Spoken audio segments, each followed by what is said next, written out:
श्रीमन नारायण।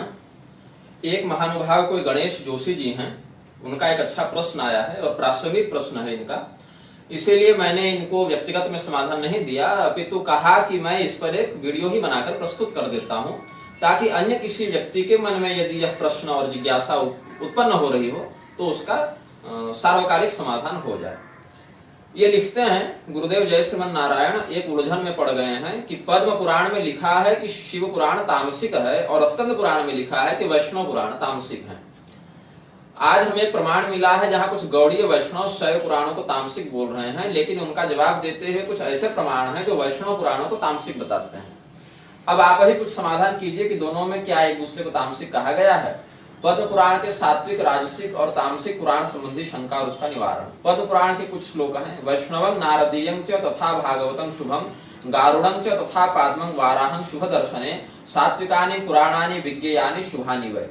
फिर कहा ब्रह्मांडं ब्रह्म वैवर्तं मार्कंडेयं तथैव च भविष्यं वामनं ब्राह्मं राजसानि निबोधत। फिर कहा मात्स्यं कौर्मं तथा लैंगं शैवं स्कांदं तथैव च आग्नेयं च षडेतानि तामसानि निबोधत। भाव सरलता से मैं पाठकों को बता दूं, और ये प्रामाणिक श्लोक हैं। गणेश जोशी जी जो श्लोक बता रहे हैं वो प्रामाणिक हैं, पद्म पुराण आदि में उपलब्ध हैं, हमने पढ़े हैं और सभी वैष्णव इन श्लोकों को जान भी रहे हैं। विष्णु, नारद, पद्म, गरुड़, वराह और श्रीमद् भागवत पुराण सात्विक पुराण है। ब्रह्मांड, ब्रह्म वैवर्त, मार्कंडेय, वामन और ब्रह्म पुराण राजसिक पुराण है। मत्स्य, कूर्म, लिंग, शिव, स्कंद और अग्नि पुराण तामसिक पुराण है। फिर क्या कहा, सात्विका मोक्षदा प्रोक्ता राजसा सर्वदा शुभा तथैव तामसा देवी निरय प्राप्ति हेतु। सात्विक पुराण मोक्ष देते हैं, राजसिक पुराण अशुभ हैं, मतलब मोक्ष तो नहीं देते, थोड़ा फंसाते हैं बंधनों में और नरक भी नहीं भेजते, और तामसिक पुराण नरक के स्रोत हैं। इसके विरोध में स्कंद पुराण का जो संहितात्मक प्रारूप है, स्कंद पुराण भी दो है ना, एक संहितात्मक और एक खंडात्मक। तो संहितात्मक जो है उसकी जो शंकर संहिता है उसके शिव रहस्य खंड के अंतर्गत शांभव खंडोक्त श्लोक 45 में कहते हैं, दश शैव पुराणानि सात्विकानि विदुर्बुध श्रद्धेयानि द्विजवरः तेषां धर्मस्तुतत्रयेति। इन्होंने कुछ वर्तनी दोष है इनके लेखनी में, ये कहना जो श्लोक चाह रहे भाव ये है कि 10 शिव संबंधी पुराण सात्विक हैं और जो 4 विष्णु संबंधी पुराण है वो तामसिक हैं। तो इन दोनों पुराणों के श्लोकों को आपस में देखने से विरोध प्रतीत होता है। ऐसा लगता है कि कोई शैव और वैष्णव एक दूसरे को छोटा बड़ा बनाने के चक्कर में ये श्लोक बनाए हैं। तो जोशी जी का ये जो प्रश्न है ये बहुत लोगों के मन में उठता होगा। बता दूं मैं कि ये दोनों श्लोक, दोनों पक्षों के श्लोक प्रामाणिक हैं। फिर विरोधाभास क्यों है? देखिए, यदि हम ये कहेंगे कि शिव जी तमोगुण प्रधान देवता हैं और भगवान नारायण सत्वगुण प्रधान देवता हैं, इसलिए भगवान नारायण संबंधी पुराण विष्णु पुराण, भागवत पुराण इत्यादि सात्विक हो गए और शिव पुराण और लिंग पुराण इत्यादि तामसिक हो गए, तो ये बात समुचित इसीलिए नहीं है क्योंकि पद्म पुराण के ही श्लोक को देखें तो वामन पुराण क्या है, भगवान विष्णु से संबंधित ही है क्योंकि वामनावतार भगवान नारायण का हुआ। लेकिन वामन पुराण को तो बता दिए राजसिक पुराण। ब्रह्म वैवर्त पुराण श्री कृष्ण चरित्र प्रधान ग्रंथ है, वहां उसको तामसिक राजसिक कह दिए। मत्स्य भगवान कौन है? भगवान नारायण है। कूर्म भगवान कौन है? भगवान नारायण है। तो इनको तो तामसिक पुराण कह दिए।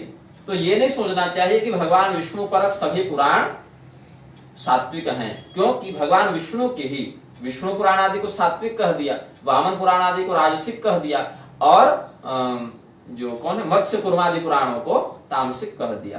तो ये तो बात कट गई कि चलो यहां पर हम देवता भेद से नहीं कर सकते।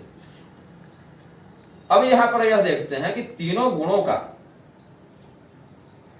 आपस में क्या संबंध है।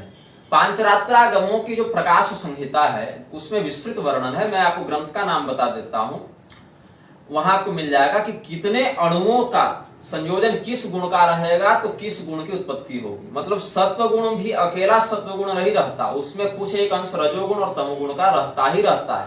कोई भी गुण अकेला कभी स्वतंत्र रूप से स्थित नहीं हो सकता बिना अन्य गुणों के संश्रय को ग्रहण किए। तो कोई सत्व गुण प्रधान व्यक्ति है तो उसमें सूक्ष्म भाव से रजोगुण तमोगुण कुछ एक अणु में विद्यमान रहेगा ही रहेगा।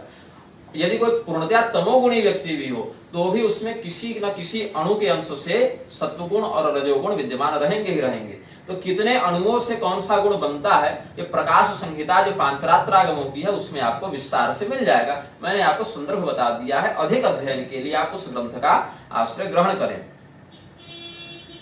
अब हम आपको बताते हैं कि भगवान नारायण हो अथवा भगवान महादेव हो, दोनों के दो रूप हैं। सगुण रूप भी है और निर्गुण रूप भी है। यहां पर भगवान विष्णु को जो सात्विक कहा, तो इसका अर्थ ये नहीं कि वो सत्वगुण में आबद्ध हो गए या भगवान महादेव तमोगुण में आबद्ध हो गए, नहीं, अपितु वो जिस क्रिया का प्रतिपादन त्रिदेव मंडल में करते हैं उसमें तमोगुण रूपी प्रधान क्रिया को करने से भगवान शिव तामसी हुए और भगवान नारायण सत्वगुण प्रधान क्रिया को संपादित करने से सत्वगुणी कहलाए। ऐसे दोनों का ही शास्त्रों में ही सगुणावतार भी वर्णित है और भगवान नारायण और भगवान महादेव को निर्गुण भी शास्त्रों ने ही बताया है। तो ये गुण के अधीन नहीं है, अपितु तमोगुण और सत्वगुण से संबंधित क्रियाओं को ये संपादित करते हैं, वे क्रियाएं इनके अधीन हैं, इसीलिए इनको उन गुणों से संबंधित हम बताते हैं। प्रकाश संहिता का प्रथम परिच्छेद ही आप देख लें तो उसमें क्या कहते हैं, रजस सत्व तमस संज्ञ भाग त्रय समन्वितम, चौथे अध्याय में देखेंगे। सत्व भाग शुक्ल वर्ण, रज वर्ण रक्त वर्णस्तु राजसः, नील वर्णस्तमो भाग इति भाग त्रयात्मक। हमारे शरीर में भी आप देख लें तो ज्ञान कर्मेंद्रिय कला रजो भागे व्यवस्थिता, जो हमारे ज्ञान इंद्रिय हैं और जो हमारी कर्मेंद्रिय हैं वो रजोगुण से संबंधित हैं।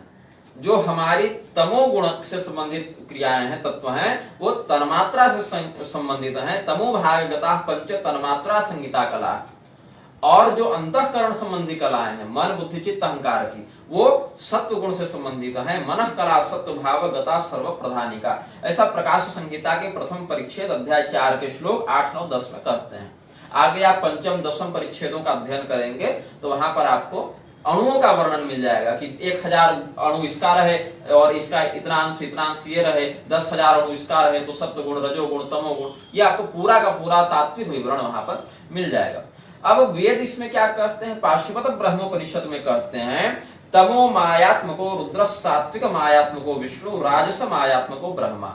जो हम तीनों देवताओं में जो रजोगुण सत्व गुण और तमोगुण का विभाजन बताते हैं वो कैसे बताते हैं, उनके माया में उस गुण की प्रधानता है, ऐसा मतलब भगवान विष्णु जब अपने माया का प्रवर्तन करके सक्रिय होंगे, पालन रूपी क्रिया के लिए अपनी माया का प्रयोग करेंगे, तो उस स्थिति में उनको हम सत्वगुण प्रधान मायिक विष्णु कहेंगे।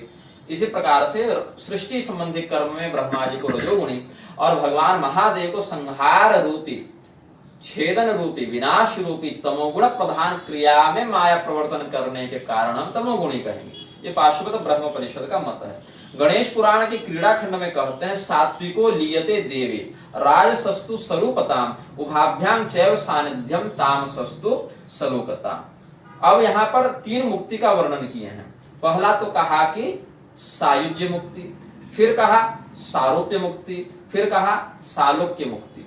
सायुज्य मुक्ति में क्या हुआ, आप और देवता में योजन हो गया, आप में और आपके इष्ट में अभेद हो गया।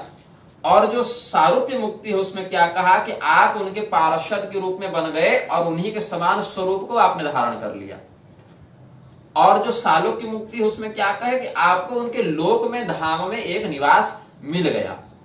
तो जो तमोगुण प्रधान बुद्धि से अर्चना करते हैं उनको भी मोक्ष हो जाता है, लेकिन कैसे, उनको सालोक्य मुक्ति होती है। जो रजोगुण प्रधान बुद्धि से आराधना करते हैं उनको भी मोक्ष हो जाता है, लेकिन वह मोक्ष सारूप्य मोक्ष होता है, सारूप्य मुक्ति होती है। और जो सत्व बुद्धि से आराधना करते हैं उनको सायुज्य मुक्ति की प्राप्ति होती है, ऐसा समझना चाहिए। अब गीता में जो कहा ऊर्ध्वं गच्छन्ति सत्वस्था मध्ये तिष्ठन्ति राजसाः जघन्य गुण वृत्तिस्था अधो गच्छन्ति तामसाः, कि तमोगुणी का तो पतन हो जाएगा, रजोगुणी बंद हो जाएगा और सत्वगुणी ऊपर जाएगा। तो यहाँ समझना चाहिए कि यहाँ लोक कर्मों की बात है, यहाँ पर देवताओं का तात्विक विवेचन नहीं कर रहे भगवान, अपितु लोक कर्मों में सत्वगुण प्रवृत्त कर्म करने से व्यक्ति का परलोक में ऊर्ध्वगमन होगा और सकाम रजोगुण प्रधान कर्म को करने से बंधन होगा और निषिद्ध तमोगुण प्रधान अधर्म आचरण के माध्यम से उसका पतन होगा। तो लोक कर्म का कहाँ विवेचन किया गया, कहाँ मायिक स्वरूप का विवेचन किया गया और कहाँ देवताओं के तात्विक स्वरूप का विवेचन किया गया, इसको समझना चाहिए। तो योग चूड़ामणियोपनिषद में कहते हैं राजसो ब्रह्मा सात्विको विष्णु तामसो रुद्र इति त्रयो गुणयुक्ता। ये तीनों इन गुणों से युक्त होकर क्रिया में प्रवृत्त हो जाते हैं, इनकी क्रिया में इन तीनों गुणों का संयोजन मिलता है। इसमें जो भगवान नारायण का जो महत् स्वरूप वर्णित है, शारीरिकोपनिषद जो ब्रह्म सूत्र है उसको भी क्या कहते हैं, शारीरिक मीमांसा सूत्र। तो भगवान का जो शारीरिकोपनिषद में कृष्ण यजुर्वेद में वर्णन किया गया उसमें क्या कहते हैं, ऊर्ध्वं सात्विको मध्ये रजसो धस तामस इति।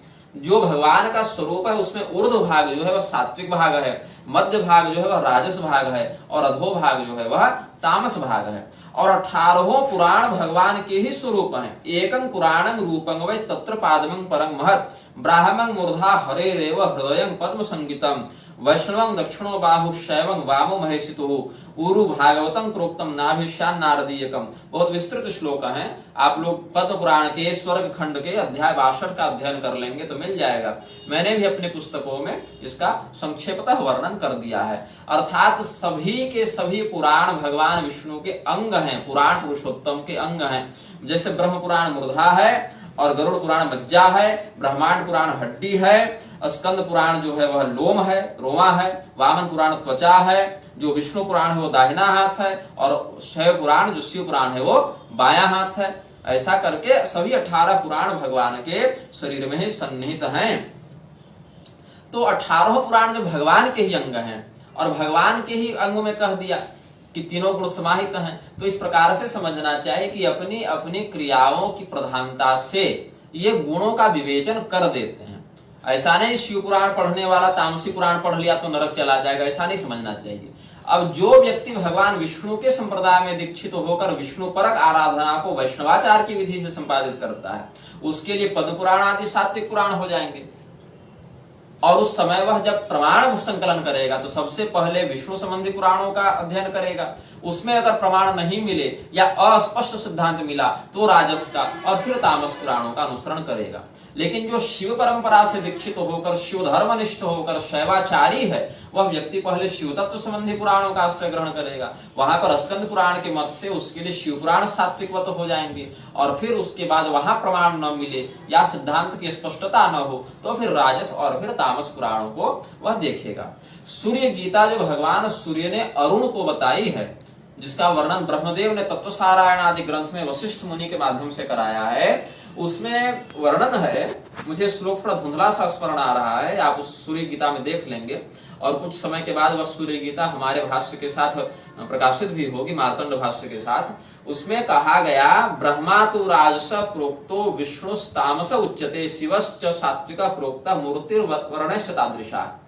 क्या कहा, ब्रह्मदेव राजस हैं, भगवान विष्णु तामस हैं और शिव जी जो है सात्विक हैं। कैसे, मूर्ति के वर्ण के आधार पर। भगवान विष्णु नील वर्ण के हैं, कृष्ण वर्ण के हैं, नीलांबुज श्यामल कोमलांगम भी कहते हैं, मेघ श्यामं पीत कौशे वासम कहते हैं। और शिव जी को क्या कहते हैं, रजत गिरिनिभं कर्पूर गौरम, ये सब कहते हैं ना। तो मूर्ति वर्ण के आधार पर देखेंगे तो भगवान विष्णु तामसी हो जाएंगे और भगवान शिव सात्विक हो जाएंगे।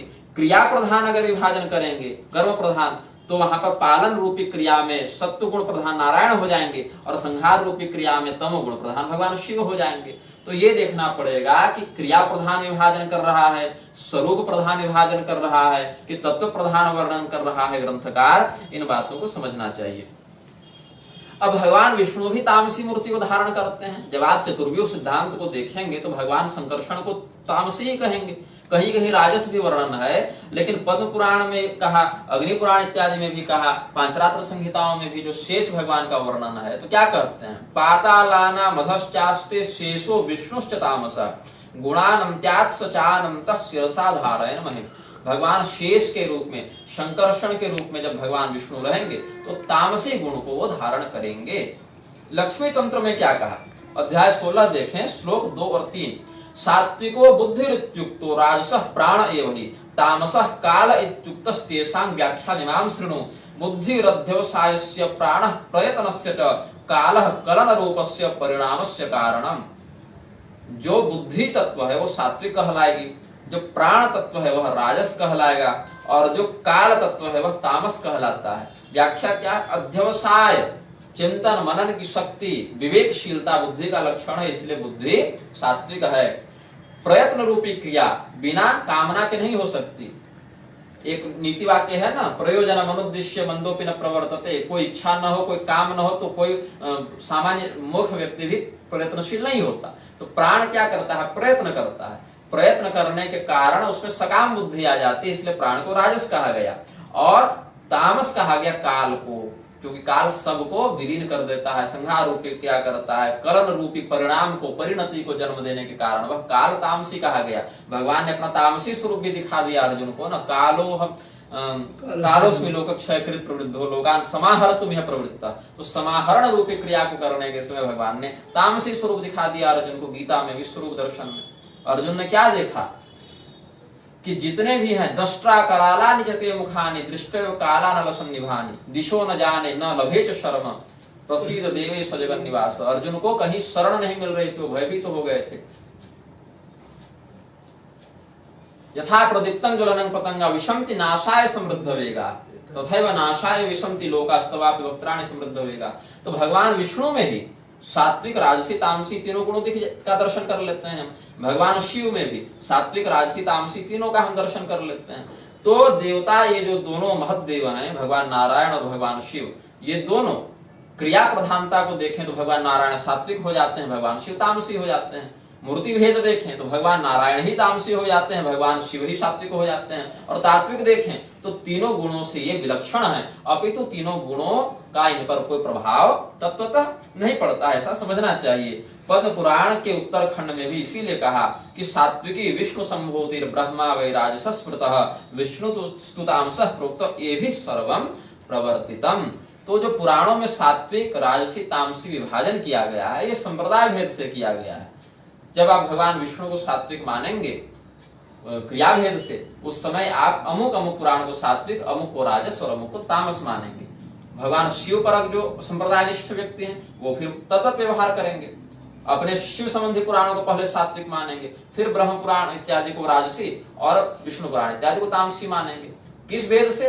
क्रिया भेद से भी और गुण भेद से भी, स्वरूप भेद से भी। ये तीनों ब्रह्मा विष्णु महेश में तीनों गुण परिलक्षित होते रहते हैं। ग्रंथकारों ने वैसा ही इनमें वर्णन भी किया है। यही कारण है शिवलिंग में और शालग्राम भगवान में सभी देवता प्रतिष्ठित हो जाते हैं और उनकी पूजा करके सभी देवता भी पूजित हो जाते हैं, ऐसा समझना चाहिए।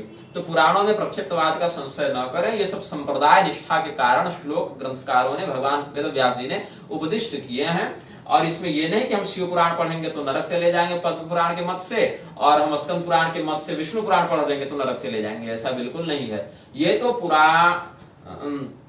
पुराणम प्रथमम यज्ञे, ब्रह्मा जी ने सबसे पहले तो पुराणों का ही स्मरण किया है